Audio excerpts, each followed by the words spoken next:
नम्मा homeopathy आरोग्य संजीवनी. नमस्कार.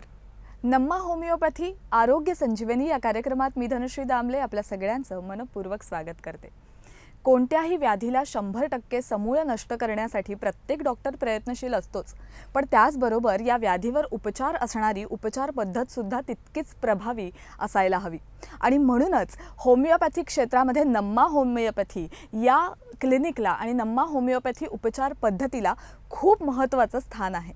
नम्मा होमिओपॅथीची clinics आता संपूर्ण महाराष्ट्रभर म्हणजे मुंबईमध्ये दादर आणि ठाणे, त्याचबरोबर पुणे, औरंगाबाद, सोलापूर, कोल्हापूर, नागपूर आणि त्याचबरोबर कर्नाटकमध्ये सुद्धा आहेत. तिथे जाऊन तुम्ही अगदी क्रॉनिक ते अक्यूट या प्रत्येक प्रकारच्या व्याधीवर उपचार मिळवू शकता. नम्मा होमिओपॅथीबद्दल अजून माहिती देण्यासाठी आणि आज एका व्याधीवर चर्चा करण्यासाठी माझ्याबरोबर आहेत MD homeopath doctor Anuja Shinde. नमस्कार. नम्मा होमिओपॅथी आरोग्य संजीवनी या कार्यक्रमात तुमचं स्वागत आहे. सगळ्यात आधी होमिओपॅथी म्हणजे काय हे आपल्या प्रत्येक प्रेक्षकांना माहिती आहे, पण तरीसुद्धा जेव्हा हे डॉक्टर होमिओपॅथी म्हणजे काय हे सांगतात ना, तेव्हा त्यावर 100% विश्वास बसतो. कारण आज वेगवेगळ्या प्रकारच्या पॅथीद्वारे वेगवेगळ्या व्याधींवर उपचार आहेत, मात्र होमिओपॅथी ही नेहमी प्रभावी आणि 100% रोगाला समूळ नष्ट करण्यासाठी पुढे असते. म्हणूनच होमिओपॅथी म्हणजे काय आणि नम्मा होमिओपॅथीमध्ये कशा प्रकारचे उपचार पद्धत केली जाते त्याबद्दल थोडंसं सांगा. नक्कीच. अगोदर नम्माच्या अगोदर सांगण्या अगोदर मी सांगते की होमिओपॅथी किंवा लोकांमध्ये असे बरेच गैरसमज आहेत की नेमकं होमिओपॅथी म्हणजे काय, ह्याला वेळ लागतोच का किंवा काही भरपूर पथ्य असतात का.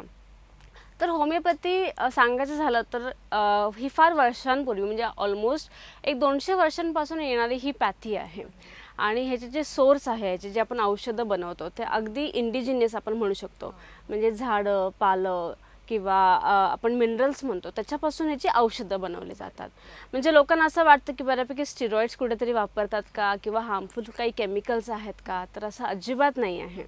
हे अगदी हार्मलेस आहेत आणि लहान वयोगटापासून ते अगदी वयोवृद्धांपर्यंत आणि कुठलाही आजार असो, जसं तुम्ही म्हणालात की ते अक्यूट असो. अक्यूट म्हणजेच काय की 2-3 दिवसांपासून जरी असो किंवा क्रॉनिक म्हणजे काय की अगदी वर्षानुवर्ष तुम्हाला जर काय आजार असेल त्याच्यावरतीही योग्य असं निदान केलं जातं.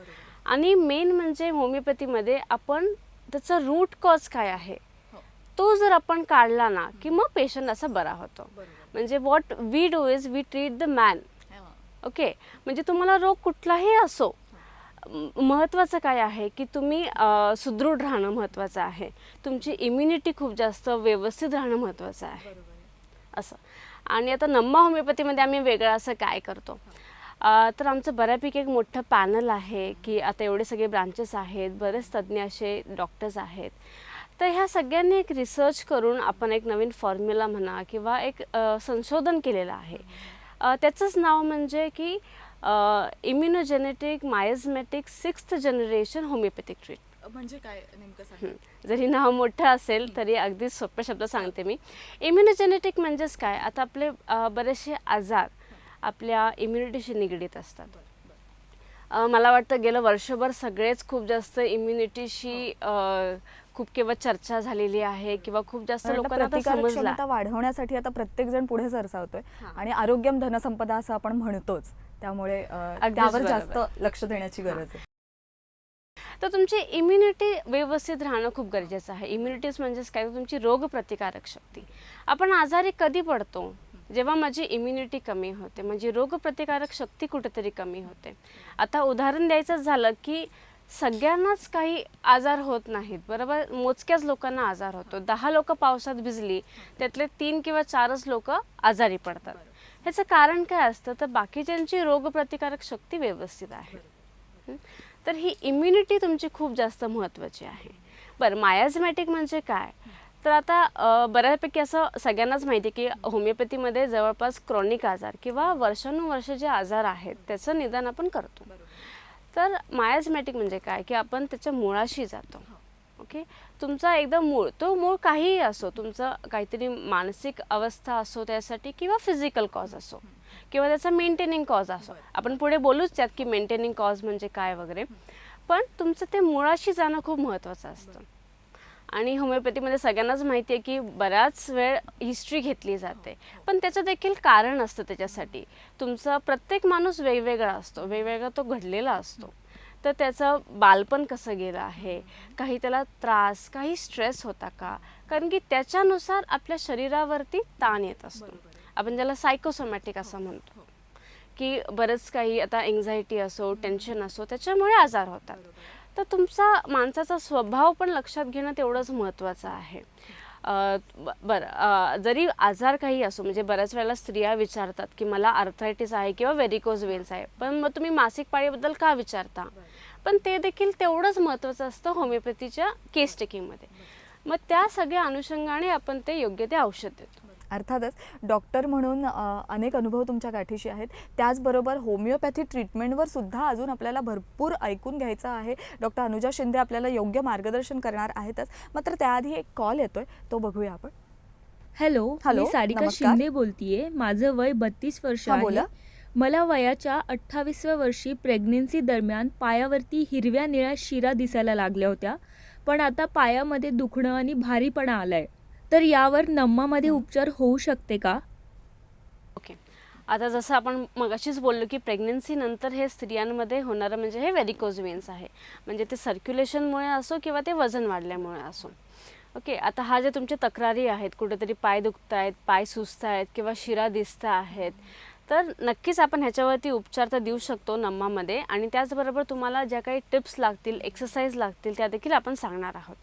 तर ह्याच्यामध्ये कारण आता बघायला गेलं तर प्रेग्नन्सी, कुठेतरी वजन वाढणं, हाच तुमचं एक कारण आहे. पण तरी मी सांगू इच्छिते की तुम्ही कुठेतरी लवकरात लवकर जवळची जी काही ब्रांच आहे त्याच्याशी संपर्क साधा. कुठेतरी चालणं दररोज तुम्ही नियमितपणे ठेवा, जेणेकरून व्हेरिकोज वेन्सला जरा आराम भेटेल. बऱ्याच वेळेला जर तुम्ही पेशंट आम्हाला सांगतात की आम्ही जरासं तेल चोळलं की बरं वाटतं, ते देखील तुम्ही केलं तरीसुद्धा चालेल.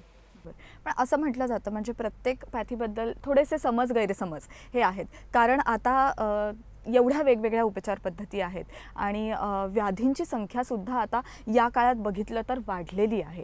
कदाचित थोडीशी आपली बदलती जीवनशैली असेल किंवा आपलं खाणं पिणं म्हणा, सगळंच म्हणजे बदलत्या जीवनशैलीमध्ये हे सगळंच येतं. तर त्यामुळे हे व्याधींची संख्या वाढलेली आहे.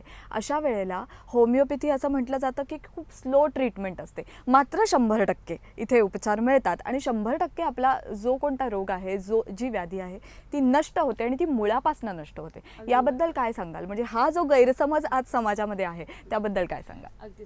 आता वेळ लागतो.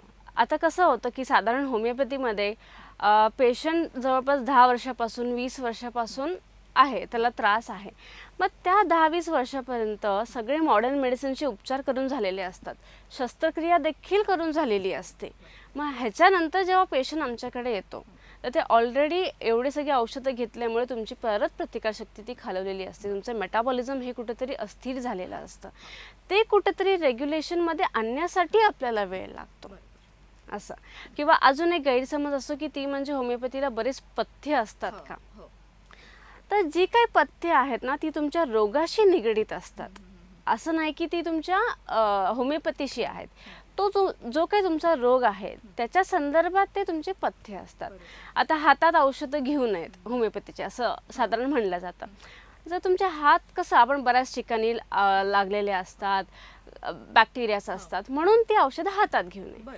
ह्याच्या मागे असेच हे लॉजिक असतात. म्हणून जे काही पथ्य असतात ती सुद्धा त्या रोगाशी निगडीत असतात. बरोबर आहे. मला वाटतं की हे जे गैरसमज आहेत ते नम्मा होमिओपॅथी क्लिनिकमध्ये आल्यानंतर संपूर्णपणे दूर होतात आणि त्यासाठी मग तो आजार किंवा ती व्याधी कोणतीही असो, ती जितक्या लवकर आपल्याला त्याच्यावर उपचार घेता येईल तितकं जास्त चांगलं असतं. जसं तुम्ही सांगितलात, ही स्लो ट्रीटमेंट जरी असली तरीसुद्धा तुम्ही लवकरात लवकर जर उपचार घ्यायला सुरुवात केली, नम्मा होमिओपॅथीमध्ये लवकरात लवकर आलात, तर नक्कीच तुम्हाला 100% फायदे हे लवकरात लवकर जाणवायला लागतात. आता आपण आज एका महत्त्वाच्या व्याधीवर चर्चा करणार आहोत किंवा डॉक्टर अनुजा शिंदे आपल्याला त्याबद्दल माहिती सांगणार आहेत. ती म्हणजे व्हेरिकोज वेन्स. आजकाल स्त्रियांमध्ये सगळ्यात जास्त पाहिली जाणारी ही व्याधी, मात्र सगळ्यांमध्ये, स्त्री पुरुष ह्या दोघांमध्येही आढळते. व्हेरिकोज वेन्स म्हणजे नेमकं काय? म्हणजे डॉक्टरांच्या भाषेत सांगायचं झालं तर नेमकं काय? याची लक्षणं साधारण सुरुवातीला काय काय दिसून येतात?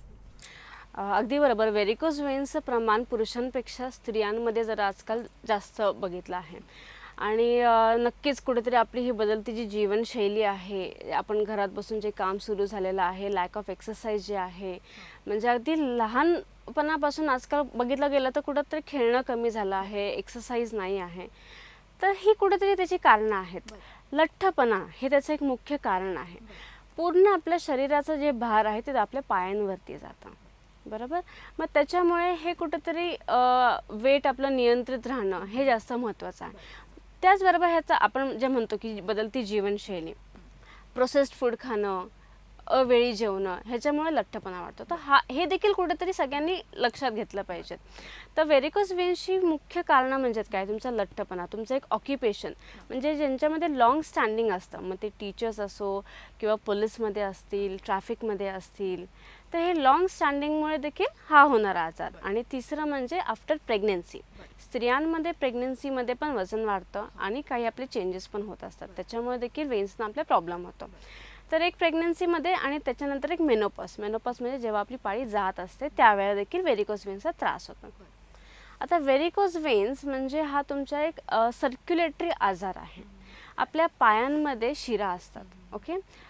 एक व्हीनस सिस्टम आपण म्हणतो आणि एक आर्टेरियल सिस्टम आपण म्हणतो.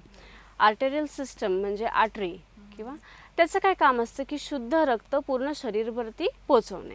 आणि जे वेन्स असतात किंवा शिरा आपण ज्याला म्हणतो, त्याचं काय काम असतं की खालतून म्हणजे अगेन्स्ट ग्रॅव्हिटी हे पूर्ण शरीराभर किंवा हृदयापर्यंत ह्याचं काम असतं की रक्त पोचवणे. आता हे अगेन्स्ट ग्रॅव्हिटी असल्यामुळे त्याला तेवढा फोर्स लागतो. आणि आपल्या ह्या शिरांमध्ये झडप किंवा आपण त्याला वॉल्व्स असं म्हणतो, तर ते खिडक्यांसारखे काम करत असतात, म्हणजे उघड आणि बंद होत असतात. जेव्हा रक्त जातं उघडतात, रक्त परत वरती जातं ते बंद होतात. तर आपल्या जसं आपलं वय वाढतं त्यानुसार कुठेतरी झडप ते कमकुवत होतात. लॅक ऑफ प्रोटीन्सची जर कमतरता आली तर फायब्रिन नावाचं प्रोटीन असतं ते कुठेतरी कमी होतं आणि मग वॉल्व्सना प्रॉब्लेम होतो असं. तर ह्या जेव्हा सर्क्युलेशनमध्ये कुठेतरी बिघाड होतो, जेव्हा ते जे रक्त व्यवस्थितपणे वरती जायला पाहिजेत, अशुद्ध रक्त ते जेव्हा जात नाही आणि एकाच ठिकाणी जेव्हा ते थांबतं, तेव्हा ते शिरा कुठेतरी आपल्याला फुगलेल्या दिसतात, तेव्हा आपण त्याला व्हेरिकोज वेन्स असं म्हणतो. म्हणजे एकूणच बघायला गेलं तर गुंतागुंतीची अशी व्याधी आहे. कारण आपली जीवनशैली जेवढी गुंतागुंतीची तेवढीच ही शिरांची गुंतागुंत म्हणजे व्हेरिकोज वेन्स असं म्हणायला हरकत नाही. मात्र अगदी सुरुवातीला साधी लक्षणं दिसून येतात. जसं तुम्ही सांगितलं की वजन वाढत असेल किंवा अगदी खाणं पिणं तुमचं वेळेवर नसेल तर हलक्या प्रमाणात या शिरा थोड्याशा फुगलेल्या दिसू शकतात.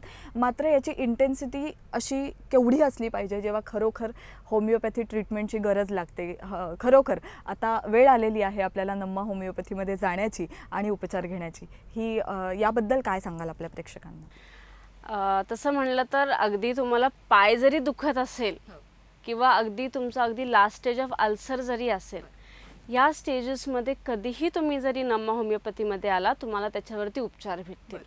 म्हणजे असं नाही की आपण थांबूयात आणि मग जाऊयात. इनफॅक्ट मी असं सांगेल की लवकरात लवकर जेवढा आपण ट्रीटमेंट घेऊ, त्याच्यावरती उपचार घेऊ, तेवढा तुम्हाला त्याचे फायदे दिसून येतील. आणि एनी टाईम प्रिव्हेन्शन खरं तर बेटर असतं क्युअरपेक्षा. आता ते कुठलाही स्टेज असो, म्हणजे सर्वसाधारण आमच्याकडे जी लोक येतात तर त्यांना आता पहिल्यांदा समजतच नाही की हे व्हेरिकोज वेन्स आहे म्हणून. तर त्याच्यामध्येच तो एवढा प्रोसेस जातो. म्हणजे जेव्हा एकदम एंड स्टेजला येतात तेव्हा मग ते पेशंट येतात आमच्याकडे असं. तर असं न करता तुम्हाला पाय दुखत असेल, सूज असेल, काहीही असेल तर तुम्ही त्वरित तुमच्या जवळचं जे काही ब्रांच असेल त्याच्याशी संपर्क साधावा. याला जोडून एक प्रश्न म्हणजे याचाच उपप्रश्न असा आपण म्हणूया की बऱ्याच वेळेला हे उपचार जे प्रत्येक रोगावर केले जातात ते वेगवेगळ्या माध्यमांमधनं केले जातात, वेगवेगळ्या प्रकारे. मग कधी औषधं देऊन तर कधी फक्त फिजिओथेरपी. म्हणजे या पॅथीमध्ये सुद्धा असे काही व्यायाम प्रकार असतील की जेणेकरून ती व्याधी कमी होईल आणि औषधांची गरज भासणार नाही. तशा वेगवेगळ्या प्रकारचे उपचार इथे केले जातात. तर नम्मा होमिओपॅथीमध्ये फक्त औषधच दिली जातात की त्या जोडीला अजूनही काही गोष्टी पाळाव्या लागतात? आता मेन कसं असतं की तुम्हाला आजार कोणता आहे त्याच्यावरती असतं, ओके. म्हणजे आजकाल बऱ्यापैकी काही आजार जे असतात ते स्ट्रेस निगडीत असतात, मग त्या प्रकारचं तुम्हाला काउन्सिलिंगही दिलं जातं. आता लोकांमध्ये एवढं टेन्शन आहे, स्ट्रेस आहे, हृदयविकाराचं एवढं आपल्याला दिसून येत आहे. तर ह्याच्यामागे कुठेतरी स्ट्रेस आहे, टेन्शन आहे. तर त्या प्रकारचं आपण काउन्सिलिंगही पेशंट्सना देतो. म्हणजे जरी तुम्ही आता हे आपण व्हेरिकोज वेन्स बोलतोय, पण जरी तुम्हाला सायकोलॉजिकल काही प्रॉब्लेम्स असेल, भले ते डिप्रेशन असो, एन्झायटी असो, ते देखील आपण काउन्सिलिंग आणि औषधांद्वारे तुमची जी केस टेकिंग आहे ते व्यवस्थित अभ्यास करून वगैरे आपण त्याच्यावरती औषधं देतो.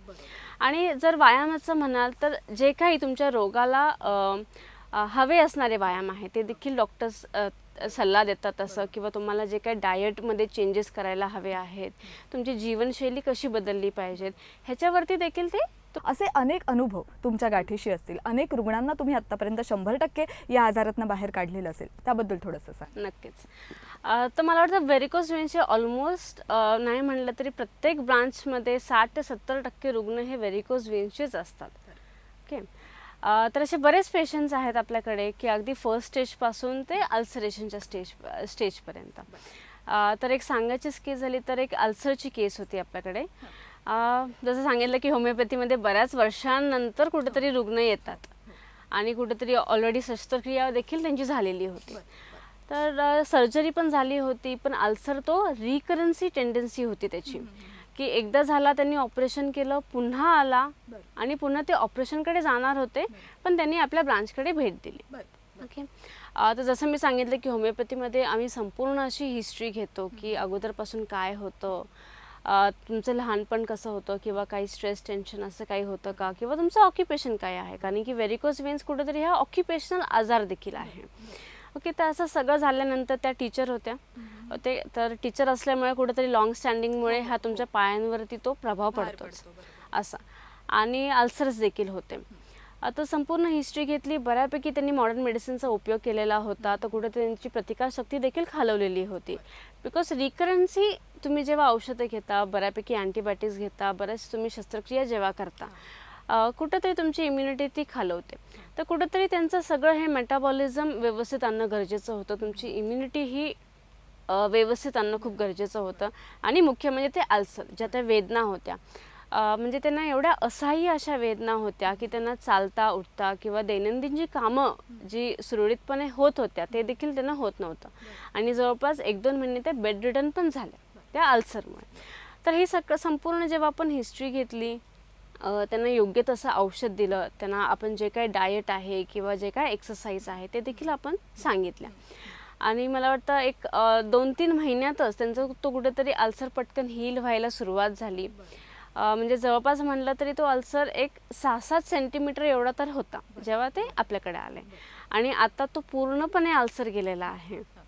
जी पायांना सूज यायची ती कुठेतरी कमी झाली आहे, आणि मेन म्हणजे त्याच्या वेदना, असह्य वेदना होतात. आता ते सगळे व्हेरिकोज वेन्सच्या पेशंटना माहितीच असेल की त्यांना वेदना कशा होतात.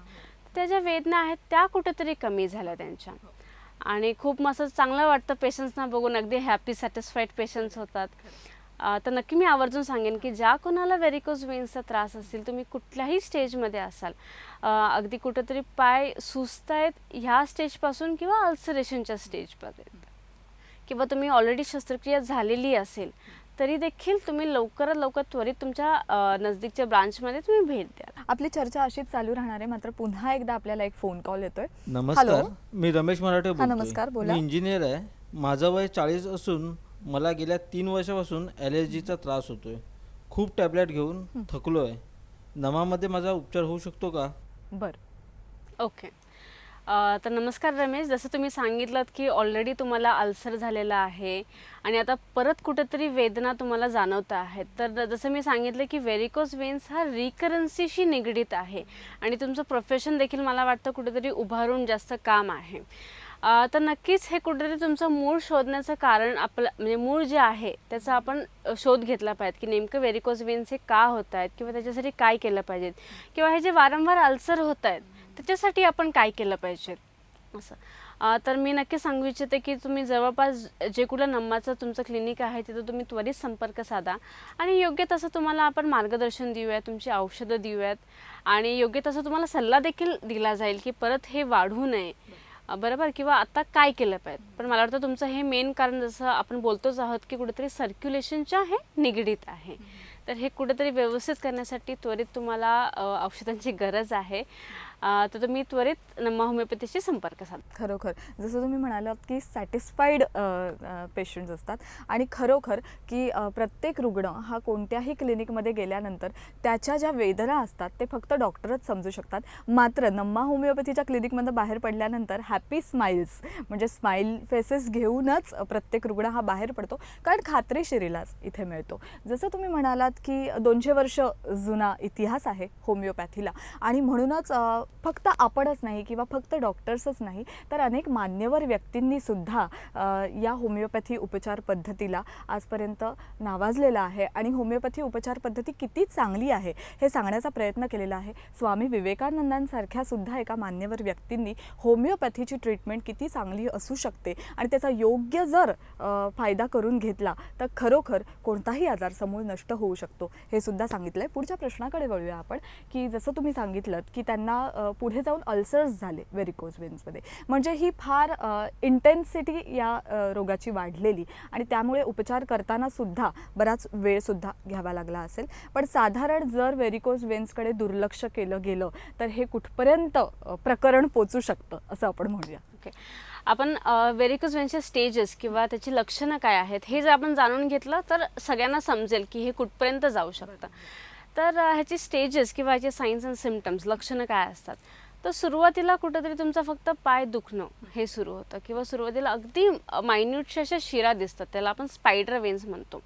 ओके, सगळेच पेशंट्स आय मीन जेवढी लोक आहेत ते सगळे ह्या स्टेजला निग्लेक्ट करतात किंवा ह्याच्याकडे दुर्लक्ष केलं जातं, कारण की तेव्हा जास्त अशा वेदना होत नसतात, त्या फक्त बारीकशा शिरा तुम्हाला तुमच्या पायांवरती दिसून येतात. ओके, त्याच्यानंतर आता आपण लक्ष तर दिलं नाही, आपण ट्रीटमेंट तर काही घेतली नाही, मग ते पुढंच जाणार. पुढे गेल्यानंतर त्या शिरा कुठेतरी मोठ्या होऊ लागतात, कुठेतरी त्यांना सूज येऊ लागते. आता ही सूज काय येते, जसं मी मागे सांगितलं की रक्तप्रभाव कुठेतरी आहे तो व्यवस्थितरित्या वर जात नाही आहे. जे अशुद्ध रक्त जे आहे ते वरती गेलं पाहिजे, जे अगेन्स्ट ग्रॅव्हिटी आहे. ओके, तर त्याच्यामुळे ते रक्त तिथं साचलं जातं आणि त्याच्यामुळे ते कुठेतरी आपल्याला वेन्स जे आहे ते सुजलेल्या दिसतात. अशा बऱ्यापैकी हे सुजन सुरू होते. त्याच्यानंतरची जी स्टेज आहे तो कुठेतरी तुमचा पाय काळपट होणं असं होतं, स्किन ड्राय होणं, भरपूर खाज येणं, एक्झिमा तयार होणं असं सगळं होतं. हे सगळं का होत आहे, कारण की तुमचं सर्क्युलेशन कुठेतरी व्यवस्थित होत नाही आहे. जो रक्तप्रभाव व्यवस्थित झाला पाहिजेत, ज्या तुमच्या झडप आहेत त्या कुठेतरी व्यवस्थितरित्या काम करत नाही आहेत, म्हणून हा कुठेतरी खालती पाय असा काळसट दिसतो, सूज यायला लागते, खाज यायला लागते बऱ्यापैकी प्रमाणात, किंवा पायाचा असा कलर जो आहे तो काळपट निळसर असा होऊन जातो. आणि त्याच्यानंतर आपण आता जेव्हा पण ट्रीटमेंट घेत नाही त्याच्यानंतर म्हणजे तो अल्सर फॉर्मेशन सुरू होतं. अल्सर म्हणजे काय असतं, आपण दुःख म्हणतो ना की तसं ते दुःख व्हायला सुरुवात होते. मग अगदी तो खड्डा पण होऊ शकतो त्याच्यामध्ये. म्हणजे आमच्याकडे पेशंट जे आहेत की अगदी 2 ते 3 सेंटीमीटर आत खड्डा आहे एवढे देखील मोठे अल्सर्स असतात. किंवा एक अल्सर जरी झाला तरी त्याची टेंडन्सी असते रिकरन्स होण्याची असं. तर हे अल्सरेशनची टेंडन्सी देखील असते की एकामागोमाग एक अल्सर असे तयार होत असतात.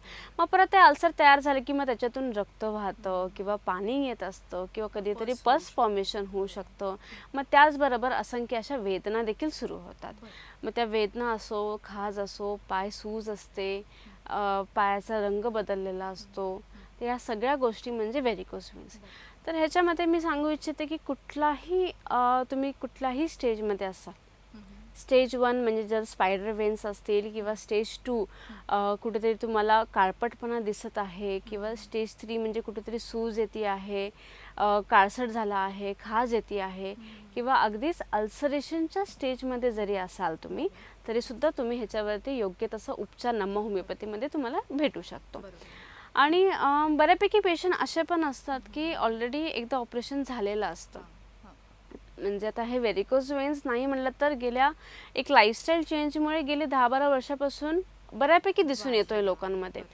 तर लोकांना कुठेतरी माहिती आहे की व्हेरिकोज वेन्स झालेला आहे, आपण कुठेतरी ऑपरेशन करा असं. मग त्या शस्त्रक्रिया झालेली देखील आमच्याकडे पेशंट आहेत. एकदा नाही तर 2-3दा शस्त्रक्रिया झालेली पेशंट देखील आहे. किंवा अल्सरचे रिमूव्हल झाल्यानंतर किंवा अल्सरची ट्रीटमेंट घेतल्यानंतर देखील पेशंट आमच्याकडे आहे. कारण की व्हेरिकोज वेन्समध्ये रिकरन्सीची टेंडन्सी आहे, वारंवार होण्याची टेंडन्सी आहे. तर ह्याच्यासाठी काय महत्त्वाचं आहे की तुमचं जे मूळ कारण आहे, तुम्हाला व्हेरिकोज वेन्स का होत आहेत, हे जेव्हा आपण शोधून काढतो आणि त्याच्यावरती जेव्हा आपण उपचार करतो, तेव्हा तुम्हाला ही टेंडन्सी कुठेतरी कमी होणार. जोपर्यंत आपल्याला ते समजत नाही की तुमचं मूळ काय आहे. एक वेन खराब झाली, मी त्याला दुरुस्त केलं, पण बाकीच्या तर नसा आहेत आपल्याकडे, बाकीच्या शिरा तर आहेत आपल्याकडे, त्या कदाचित अफेक्ट होऊ शकतात. त्याच्यावरती परिणाम होतो. तुम्ही एका शिरेला काहीतरी करता, पण त्याचा भार दुसऱ्या शिरेंवरती येतो. म्हणून त्याचं मूळ शोधून काढणं खूप गरजेचं आहे. आणि मेंटेनिंग कॉज, आता हा कुठेतरी ऑक्युपेशनल आजार आहे. टीचर्स आहेत, जसं मी मगाशी सांगितलं, पोलीसवाले, ट्रॅफिक्समध्ये ज्यांना आहेत, जास्तीत जास्त वेळ उभं राहण्याचं, किंवा long standing, long sitting, obesity, हे 3 प्रामुख्याने कारण आहेत. आणि कुठेतरी फॅमिली हिस्ट्री देखील ह्याचं कारण आहे. तर कुठेतरी ह्या लोकांनी मी सांगू इच्छिते की स्वतःकडे लक्ष देणं खूप जास्त गरजेचं आहे. बरोबर. जसं तुम्ही सांगितलं तर या प्रश्नामध्ये हे सुद्धा कळून आलं की हा आजार रक्ताशी संबंधित आहे, म्हणजे रक्तवाहिन्यांशी संबंधित आहे. त्यामुळे ब्लड प्रेशर ज्यांना आहे किंवा डायबिटीस, कारण जखम ही वाढू शकते. व्हेरिकोज वेन्स जर पुढच्या स्टेजला गेलं तर अल्सरसारखी जखम वाढू शकते. त्यामुळे डायबिटीस आणि ब्लड प्रेशर हे आजार किंवा हे व्याधी असणाऱ्या रुग्णांनी जास्तीत जास्त याची काळजी घ्यावी का? अगदी बरोबर. मी तर सांगेन की सर्वांनीच काळजी घ्यावी, कारण की आजकाल हे जे 2 रोग आहेत, हायपरटेन्शन आणि मधुमेह, हे एवढे कॉमन झालेले आहेत की घराघरामध्ये एकतरी पेशंट आपल्याला आढळूनच येतो. तर नक्कीच जसं डायबिटीज असेल तर तुम्ही कुठेतरी अगोदरपासूनच ह्याची काळजी घेतली पाहिजेत की जखम नाही झाली पाहिजेत. कुठेतरी हिलिंगला त्याच्याशी प्रॉब्लेम होऊ शकतो. जर तुम्हाला BP असेल, म्हणजे हायपरटेन्शन जर तुम्हाला असेल, तर ते कुठेतरी डाएट त्यांचं रेग्युलेशन असलं पाहिजे व्यवस्थितरित्या. तुम्हाला व्हेरिकोज वेन्स बरोबरच अजूनही काही आजार असतील, ओके, तरी देखील मी जसं मगाशी म्हणलं की we treat the man, okay. तर तुमचा जो काही आजार आहे त्या सगळ्याला दृष्टिकोनातून आपण तुम्हाला औषध असं देतो. तर व्हेरिकोज वेन्स बरोबर जरी तुम्हाला डायबिटीज असेल तरी त्याला देखील तुमचं औषध तेच असतं. आणि अगदी हार्मलेस वे आहे, बरोबर. कुठं काही साईड इफेक्ट्स नाही आहेत आणि कुठलाही वयोगट असो. बरोबर. खरंच नम्मा होमिओपॅथीमध्ये आल्यानंतर अशा प्रकारचे मार्गदर्शक सल्ले सुद्धा आपल्याला मिळू शकतात आणि 100% उपचार सुद्धा आपल्याला मिळू शकतात. डॉक्टर अनुजा शिंदे, तुम्ही इथे आलात आणि खरोखर योग्य मार्गदर्शन केलं, त्याबद्दल तुमचे खूप खूप आभार. आणि अर्थातच मी प्रेक्षकांना सांगू इच्छिते की नम्मा होमिओपॅथीमध्ये आल्यानंतर तुम्हाला 100% खात्रीशीर इलाज तर मिळूच शकतो. त्यासाठी मग व्याधी कोणतीही असो, अगदी आज आम्ही व्हेरिकोज वेन्स या व्याधीवर चर्चा केली, मात्र डायबिटीस असेल, ब्लड प्रेशर असेल, कॅन्सर असेल किंवा अगदी साधा सर्दी खोकला जरी असेल, गायनॅक प्रॉब्लेम्स असतील, तरीसुद्धा तुम्ही नम्मा होमिओपॅथीमध्ये जाऊन 100% उपचार नक्की मिळवू शकता. त्यासाठी खाली स्क्रीनवर दिलेल्या नंबरवर नक्की संपर्क साधा. नम्मा होमिओपॅथीची क्लिनिक्स आता संपूर्ण महाराष्ट्रभर, म्हणजे मुंबईमध्ये दादर आणि ठाणे, त्याचबरोबर पुणे, सोलापूर, कोल्हापूर, नागपूर, औरंगाबाद आणि कर्नाटकामध्ये सुद्धा आहेत. तेव्हा लवकरात लवकर त्वरितच्या नम्मा होमिओपॅथीच्या क्लिनिकला भेट द्या आणि आपल्या व्याधीवर 100% उपचार मिळवा. आजच्या कार्यक्रमात इथेच थांबतोय. पुन्हा भेटूया नम्मा होमिओपॅथी आरोग्य संजीवनी या कार्यक्रमात. तोपर्यंत धन्यवाद. नम्मा होमिओपॅथी आरोग्य संजीवनी.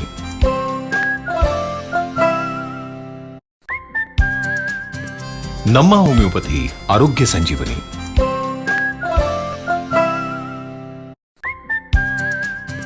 नम्मा होमिओपॅथी आरोग्य संजीवनी.